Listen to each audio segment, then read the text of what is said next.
নাটোরের বনপাড়া পৌরসভার জলাবদ্ধতা নিরসনে বড়াল নদীর প্রায় ৫ কিলোমিটার অংশ নামমাত্র খননের অভিযোগ উঠেছে।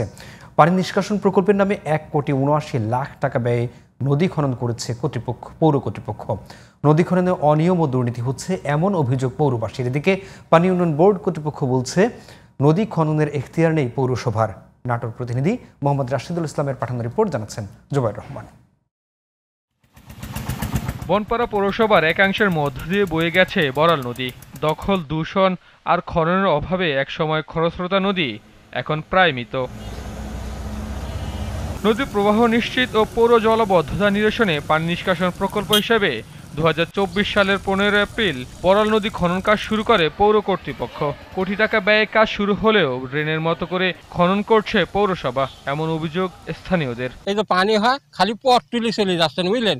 দুই পারকার কোনো মানুষ এই হচ্ছে নদী কাটতে বাধা দেয়নি, কইছে যেত পারে হচ্ছে আপনারা কাটেন। যে নদীটা এমন ভাবে খনন করতেছে কল্পনার বাইরে। একদিকে কেটে যাচ্ছে, ওই যে পারে মাটি তুলে দিচ্ছে, ওই মাটিটা আবার উঠে ওই ড্রেনটা আবার ভরাট হয়ে যাচ্ছে। কন্ট্রাক্টর আমরা জিজ্ঞাসা করছি, কন্ট্রাক্টরের কথা হচ্ছে যে দিক দিয়ে পানি গড়েছে এই দিক দিয়ে আমরা সংস্কার করে যাবো পৌরসভার পানি নামানোর জন্য।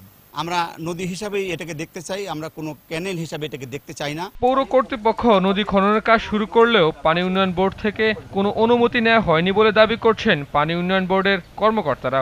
বড়াল যে খনন করার ক্ষেত্রে আমাদের কাছ থেকে অফিসিয়ালি কোনো অনুমতি নেওয়া হয় নাই। এদিকে নদী খনন বিষয়ে জানতে কোনো বক্তব্য দিতে রাজি হননি বনপাড়া পৌর প্রশাসক মোহাম্মদ আশরাফুল ইসলাম। বনপাড়া পৌরসভার উপসহকারী প্রকৌশলী রিপন কুমার শীল জানান, বাজেট না থাকায় স্বল্প আকারে চলছে নদী খনন। বড়ালকে যে হালকা সংস্কার বা হচ্ছে মানে পানি চলাচলের যে অবাধ যেটা বাধাপ্রাপ্ত হয়ে আছে, এইটা যাতে সচল থাকে, এজন্যই আমরা এই কাজটুকু করছি। Zubair Rahman, GTV news.